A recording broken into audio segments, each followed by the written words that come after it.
परमात्मा अवताराला आल्यापासून अत्यंत गोड अशा पद्धतीचं चरित्र आहे. भगवान अवताराला येतात, श्रावण महिना वद्य पक्ष अष्टमी तिथी. भगवान अवताराला आल्याबरोबर सोडा सोडा विकी लपवा लपवा जगजेठी झमी कंसाशी कळेल माझ्या बाळाशी मारेल. घाबरलेली वसुदेव देवकी पाहिले आणि भगवंतांनी वसुदेवाच्या कानात सांगितलं, नंदाच्या घराला मजने गोकुळाला. कसं घेऊन जायचं? उचलेला कमळापती पायीचे बंधने गळती. जरा ते घेऊन निघाले, गोकुळामध्ये ठेवलं. आणि मग दुसऱ्या दिवशी मात्र सगळ्या गवळणींनी ती बातमी एकमेकांना कळाली. गवळण म्हणून ती गवळणीला पुत्र झाला यशोदेला. सगळ्या गवळणी यशोदेच्या अंगणाकडे धावायला लागल्या. कशा करता? कृष्ण दर्शन घेण्याकरता धावायला लागल्या. प्रत्येक जणी धावायला लागल्या भगवंताला पाहण्याकरता. भगवंताला पाहिल्याबरोबर सगळ्या गोपिकांना प्रश्न पडला, काय बोलावं? का? अत्यंत सुंदर असलेला परमात्मा. श्रीमद भागवतांनी वर्णन असं केलंय, त्रिभुवन कमनम तमाल वर्णम रविकर गौरवारांभरम दधाने वपुर लक कुलाव्रतानि नाब्जम विजय सखे रतिरस्तुमी नवद्या. याच्यावर नाथरायांची भाषा अशी आहे, श्रीकृष्णाची या सौंदर्यापुढे लक्ष्मी भुलोनी झाली वेडे. मदन पोटा आले बापुडे ते तर कुणीकडे इंद्रचंद्र. या विठ्ठल विठ्ठल.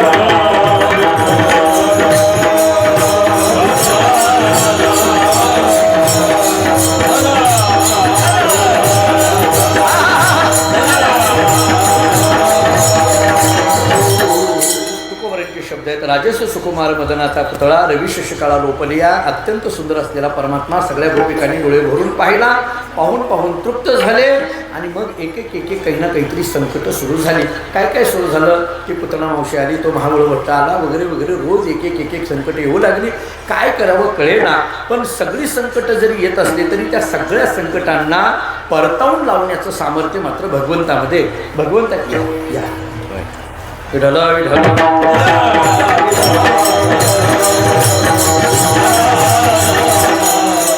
परतावून लावलं. एके दिवशी काय झालं, कंस त्याच्या दरबारामध्ये असा डोक्याला हात लावून बसला होता. म्हणजे का? तर ते कंसाने विचार केला की काय करावं. म्हटले ज्यांना ज्यांना आपण इथं तिकडे पाठवतो आहे तर त्यांचा काही निरोप येत नाही आहे. म्हटले काय करावं म्हणून डोक्याला हात लावून बसला. कृष्णाला मारण्याकरता म्हणून मी अनेकांना पाठवलं पण काही परिणाम होईना. असा हतबल झालेला कंस. त्या दरबारामध्ये केशी नावाचा दैत्य होता. ऐका, केशी नावाचा राक्षस.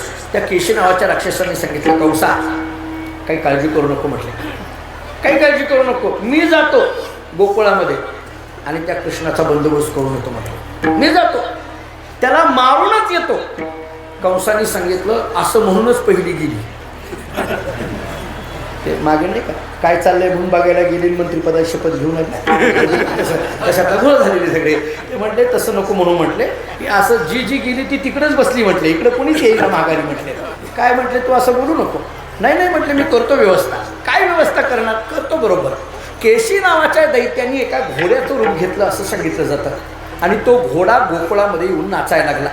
आता घोडा नाचायला लागल्याबरोबर लोक बघायला येतात. त्यातल्यात मुलं तर बघायला येतात. सगळे गोपाळ आले आणि तो नाचणारा घोडा बघायला लागले. कसा नाचतो हे बघायला लागले. तो घोडा सगळ्या गोपाळांच्या समोर नाचायचा. या गोपाळाच्या समोर, त्या गोपाळाच्या समोर, त्या गोपाळाच्या समोर, असा सगळ्यांच्या समोर तो नाचायचा. अनेक गोपाळांच्या समोर तो नाचायचा. पण त्या घोड्याला असा प्रश्न पडला, मी या सगळ्या गोपाळांच्या समोर नाचतोय पण ज्याच्या करता घोडा झालो ते दिसेना ना. कोण? कृष्ण. बाळकृष्ण दिसेना. ही बातमी बाळकृष्णाला कळाली. बाळकृष्णाला कळाली. बाळकृष्णाला कळाल्याबरोबर बाळकृष्णाने विचार केला, आपलं गिराईक चौकात येऊन नाचतंय, आपण काय करतोय घरात. भगवान बाहेर पडले. बाहेर आले आणि मग बाहेर आल्याबरोबर त्या गोपाळामध्ये जाऊन उभा राहिले. त्या घोड्याने कृष्णाला पाहिल्याबरोबर तो घोडा आता सगळ्या गोपाळांना सोडलं आणि कृष्णाच्या समोर येऊन नाचायला लागला. नाचायला घोडा आपल्याला माहिती आहे, घोडा नाचतो. आता अलीकडे लग्नातही घोडा नाचतो. आता लग्नातला घोडा का नाचतो हे घोड्यावरच्या गाढवाला कळत नाही, ती गोष्ट झाली. पण का नाचतो कोणा काही एकदा एका लग्नाला उशीर झाला. म्हणजे आता मला माहीत नाही आपल्याकडे कशी लग्न वेळेवर लागतात का नाही मला माहीत नाही. आमच्याकडे तिकडे बार्शी भागात, पंढरपूर भागात फार उशीर. गेलो आम्ही 12:30ला लग्नाला. 2 वाजले तरी लग्न लागेना. ते म्हटले का घोडा नसतो, घोडा नसतो. ते जवळ बसलेली माणसं गप्प बसत नसतात. एकाने मला विचारले, म्हणले महाराज हा घोडा का नाचत असेल. आता मला काय माहिती. माणसं अशी गमतीचे आहेत. काय महाराज लोकांना विचारतील सांगता येत नाही. काय काय महाराज लोकांना करायला लावतील सांगते. आता तुमच्याकडल्या पद्धती मला माहीत नाही. आमच्याकडे ते 3ऱ्याच्या दिवशी काकस्पर्श असतो. म्हणजे ते कावळ्याचा स्पर्श. ते कावळ्याची वाट बघतात, ते निवड शिवायला यावं म्हणजे. आम्ही आता असेच परिवारातले, शिष्य परिवारातले एक जण होते. मी जाऊन बसलो. ते कावळा काही येईना लवकर. आणि ते काय असते बरं का तुम्हाला, ते कावळा लवकर येईना गेल्यानंतर ते काही माणसं तिथं अशी असतात, ते उठवतात पाया पडा. ती माणसं अशी ती जी असतात का नाही ती अवतारी पुरुषच असतात. अवतार तुम्हा तेवढ्याच कारणाकरता, तेवढ्याच कारण त्यातली ती तरबीज असतात. त्यांनी ते आपलं ते उठवलं, जा आईला सांभाळतो म्हण, वडिलाला सांभाळतो म्हण, अमुक जर उमुक कर, असं पाया पडा. अहो सगळेजण पाया पडले तरी तो कावळा शिवेना लवकर. ते काही केल्यानं वेळ चालला.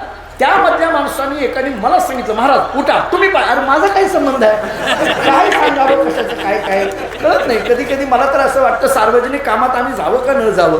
काही प्रश्न विचारतात. मला त्यांनी विचारलं घोडा का नाचत असेल. आता मला काय माहिती, मी आपलं सहज उत्तर देऊन टाकलं. आता याला उत्तर तर द्यावं लागेल.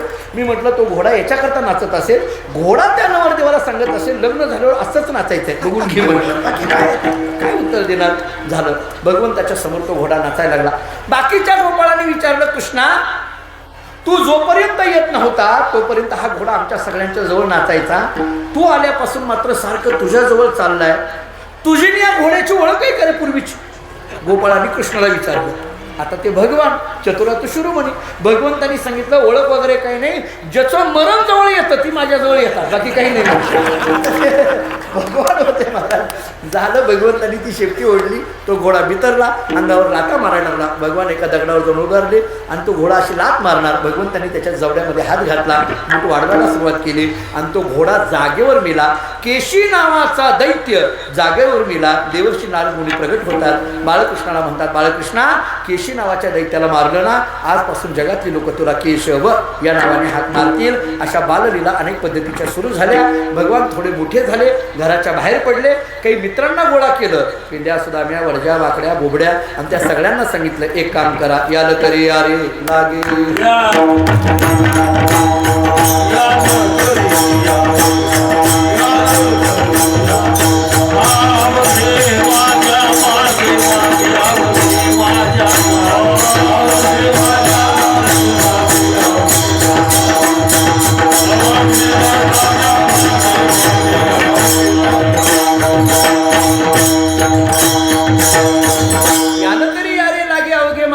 मागे आजी देतो कुठं पुरे म्हणाल तो वरी. सगळ्या गोपाळांना घेऊन निघाले. वेगवेगळ्या घरच्या चोऱ्या करायला सुरुवात केल्या. चोऱ्या कशाच्या, दह्या दुधाच्या चोऱ्या करायला सुरुवात केल्या. आणि या चोऱ्यांच्या तक्रारी यशोदेकडे रोज पद्धतीने यायला लागल्या. कोणाला त्रास द्यावा, कोणाच्या चोऱ्या कराव्या, कोणाला काय एवढा त्रास सुरू झाला. आणि शेवटी यशोदेकडे तक्रारी आल्यानंतर यशोदेने सांगितलं आता एक काम करू म्हटलं, याला शाळेत पाठवू. काय शाळा, ब्रह्मविद्येचा पुतळा, गायीरा कितो गुवळा, श्रुतीने नवे ते गिळा, विधा संकादिका ते छंदे छंदे विनुवाजे. सगळ्या गायी घेऊन भगवान श्रीकृष्ण परमात्मा गायी राखण्याकरता निघाले. आणि मग गायी राखण्याकरता गेल्यानंतर तिथं काही गोपाळांना घेऊन खेळ खेळायला सुरुवात केली. माझे गडी कोण निवडा भिन्न यातून आपापणामध्ये मिळो, एक खेळो एकासे. सगळ्या वेगवेगळ्या पद्धतीचे खेळ सुरू झाले. खेळ खेळून झाल्यानंतर काही गोपाळांनी सांगितलं, कृष्णा पोटी भार खांदी भार पोटी भूक, खांदे भार पोटी भूक, काय खेळायाचे सुख. मग एक काम करा, चला वळू गाई, बैसू जेऊ एके ठाई, भाऊ केली वनवन पायपिटी झाला शेण. सगळ्या गाई वळत्या करायला सांगितल्या. आपापली शुद्धुरी देवाच्या समोर मांडली. कोणती शुद्धुरी आहे, प्रारब्ध रूपी शुद्धुरी. कारण एका जनार्दनी भोग प्रारब्धाचा हरिकृपे त्याचा नाश झाला. त्या सगळ्या शुद्धुरी एकत्रित केला, तो सगळा काला केला आणि हा काला वाटायला सुरुवात केली. तो काला पाहण्याकरिता आजी ओ सामरावती काला पाहावया येती, देव विसरती देहभावा पुला उच्चिष्टा कारणी, देवजळी झाले माशे. जो काला यमुनेच्या वाळवंटात झाला तोच काला चंद्रभागेच्या वाळवंटामध्ये झाला. आणि तोच काला आज आपल्या स्वामींच्या दरबारामध्ये या ठिकाणी होतो आहे. तुका म्हणे वाळवंट बरवे नीट उत्तम, वैकुंठी तो ऐसे नाही जवळ काही काल्याचे ज्ञानेश्वर.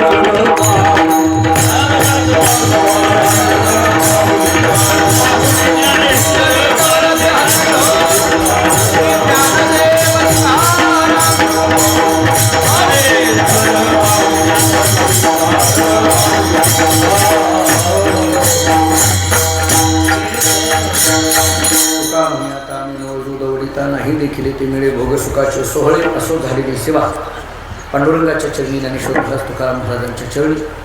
मी ज्या परंपरेत जन्माला आलो त्या संत सद्गुरू मानकोजी बोधले महाराजांच्या चरणी, सद्गुरू चिन्मयानंद स्वामी महाराजांच्या चरणी आणि आपल्या सर्वांच्या चरणी ही सेवा समर्पित करतो. स्वामींच्या समाधी सोहळ्याच्या निमित्ताने हा उत्सव या ठिकाणी संपन्न होतो. काल्याच्या समारोपीय कीर्तनाला आपण मोठ्या संख्येने स्वामींच्या दरबारामध्ये या ठिकाणी उपस्थित आहोत. आपली अंतःकरणातली श्रद्धा अशी आहे की इथली माती तरी आपल्या कपाळाला लागावी आणि आपलं जीवन कृतार्थ व्हावं या भावनेने आपण सगळेजण इथे येतो. काल्याच्या प्रसादामध्ये प्रसादाला फार महत्त्व दिलं जातं. तो एक शीत तरी आपल्याला मिळावा आणि आपल्या जीवनाचं कल्याण व्हावं या भावनेने आपण सगळेजण इथे येतो. शेवटी वारकरी संप्रदाय हा भावनेवर अधिष्ठित असणारा संप्रदाय आहे आणि आपली कृती काय आहे याच्यापेक्षा सुद्धा अंतःकरणातली त्याच्या पाठीमागतली भावना काय आहे हे फार महत्त्वाचं असतं. त्या एका शुद्ध भावनेने आपण या ठिकाणी सगळेजण एकत्रित जमलेलो. आपल्या सर्वांच्या चरणी नतमस्तक होत असताना खरं तर सगळीच मंडळी आहेत. फक्त मला आज दौलत गुरुजींच्या आईसाहेबांचं निधन काल झालं. त्या आईसाहेब निघून गेले. त्यामुळे खऱ्या अर्थाने एक पद्धतीची शोककळा. कारण दौलत गुरुजी या कार्यक्रमाचा एक मुख्य घटक म्हणजे एक खांब महत्त्वाचा. गुरुजींना त्या निमित्ताने आज इथं येणं जरी शक्य नसलं तरी त्यांच्या मातोश्रींच्या चरणी मी या ठिकाणी नतमस्तक होतो. भावपूर्ण श्रद्धांजली आपल्या सर्वांच्या वतीने या ठिकाणी अर्पण करतो. गुरुजींना त्या दुःखातून बाहेर सावरण्याची ताकद स्वामींनी द्यावी अशी प्रार्थना करतो. या संस्थांवर प्रेम करणारी अनेक मंडळी इथं उपस्थित आहेत. इथं सगळा आदरणीय इके माऊली इथं बसून आहेत. या संस्थांची सेवेमध्ये ते रत आहेत. मला त्यांना त्यांची स्तुती केलेला आवडणार नाही, परंतु माझ्या दृष्टीने जी काही अलीकडल्या काळामध्ये संप्रदायातली सोज्वळ माणसं आहेत त्याच्यातला एक माणूस म्हणजे इके माऊली. अतिशय सोज्वळ सज्ज, आपल्या जीवनाला एका चाकोरीमध्ये घेऊन निघणारे, स्वामींची सेवा म्हणजे सेवा या भावनेने करणारे अशी माणसं एखाद्या संस्थानाला भेटणं फार कठीण असतं. ते आपल्याला स्वामींच्याच कृपेने भेटलेले आहेत. मी त्यांच्यावर स्वामींची त्यांची नितांत श्रद्धा आहे. स्वामींची त्यांच्यावर कृपा अखंड पद्धतीने राहावी आणि आपल्यावरही सगळ्यावर राहावी अशी भावना व्यक्त करतो. या ठिकाणी एका अंकाचं या ठिकाणी प्रकाशन होणार आहे. आदरणीय चिवले मामा आणि ही सगळी मंडळी म्हणजे मला आठवत आहे, म्हणजे मी काही वर्षापूर्वी ज्यावेळेस ही सगळी मंडळी माझ्याकडे आली आणि त्यांनी सांगितले की ही संस्थांची सेवा तुमच्या परंपरेकडे, म्हणजे मी आपल्याला सांगेल मी मला सेवा नाही आहे, मी आणखीन तुम्हाला बोलतो, मी अगदी नतमस्तक होऊन बोलतो, ही मला सेवा नाहीच, ही माझ्या परंपरेकडे आलेली सेवा आहे. मी ज्या माणकोजी बोधले महाराजांच्या कुळात जन्माला आलो त्या परंपरेला ही दिलेली सेवा आहे. त्यामुळे ही मी माझी म्हणून करत नाही, तर त्या परंपरेच्या वतीने काहीतरी माणकोजी बोधले महाराजांचे आणि स्वामींचे ऋणानुबंध असतील की स्वामींच्या समाधी सोहळ्याच्या काल्याची सेवा ही माणकोजी बोधले महाराजांच्या घरात येते आहे. त्यामुळे त्या परंपरेच्या वतीने या ठिकाणी ही सेवा समर्पित करतो. पुनश्च एकदा ही सेवा आपल्या सर्वांना समर्पित करून याच ठिकाणी थांबतो. शेवटची चाल द्यायची आहे का हे करायचं नाही?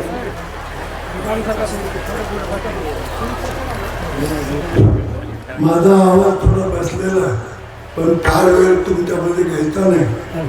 आणि मी खरं म्हणजे हे प्रकाशन सुरूला करायचं का शेवटी करायचं, तेव्हा ट्रस्टीने असं ठरवलं की हे प्रकाशन शेवटी व्हावं.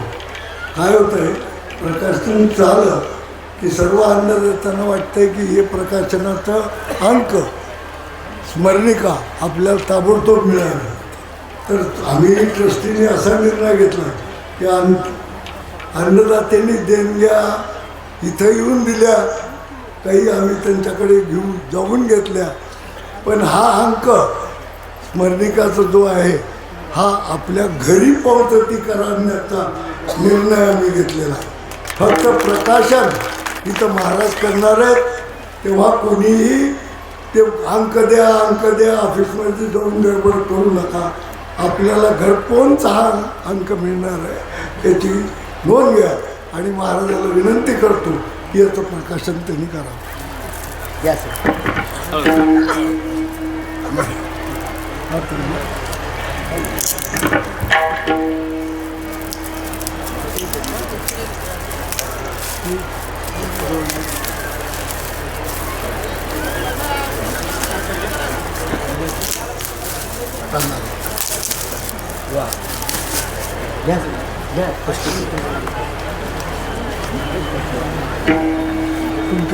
हो आहे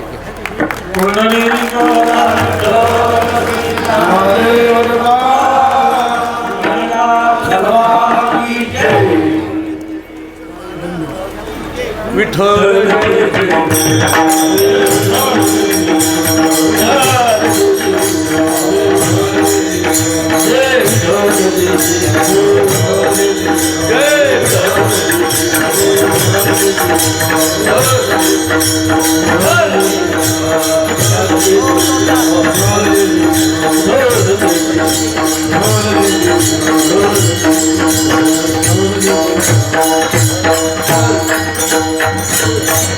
शिकलावी यले तुझी मोठो सिंगा